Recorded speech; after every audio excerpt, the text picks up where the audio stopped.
Hozir bolalar bor-ku, ba'zi bolalar uylangan kuni ketaveryapti Rossiyaga. Kelinni olib borib chumiliqqa tashlab o'zi aeroportga ketyapti. Kelin hech narsadan xabari yo'q. U kelinga kuyovni bankda ishlaydi deb aytishgan. U kuyovni bankdan qarzi bo'lgan, kirib chiqib yurgan bo'lgan. Shu yangilar qana ko'ryapsanmi? Har kuni bankka kelyapti, bankda ishlaydi bu degan. O'zi kredit to'layotgan bo'lgan u. Yo'q. Kelin chimilida o'tiribdi, kuyovni kutib. Kuyov aeroportda turibdi, samolyotda kutib. Yarim soat, 40 minut, 1-2 soat o'tgandan keyin kelin sekin chiqibdi chimildiqdan. Qayerda qoldi bu? Otini ham so'rayapman.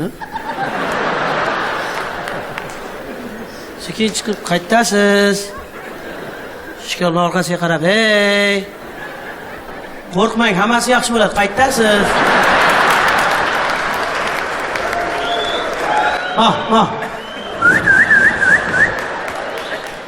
Yo'q, kuyov samolyotda o'tiribdi. 1 kun, 3 kun, 1 oy. 3 oydan keyin kelin tomi ketib qolibdi. Qo'lida yurganmish. Dugonalari bormisiz, omonmisiz? Dugonalari bormisiz, omonmisiz? Jam bo'lishib, siz ham mendek ergazarmisiz, yor? Ergazarmisiz, yore?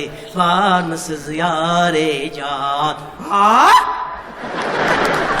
O'sha qaynana ham astag'firullah, astag'firullah, astag'firullah. Kelin choy-poy ichib olasizmi desa? Ana yorim Maskovlarga ketdi. Yorim ko'rmaydi deb xirom etdi. Qulog'imga g'iybatlari yetdi. Sen kelguncha men ketaman. Qaynana ham, voy kelin. Uyga kirib oling. O'g'lingni top menga. Uyda nima bor? Men o'g'lim bilan gaplashay, keyin sen bilan gaplashaman. Mana shunaqa bo'lib qoldi hozir.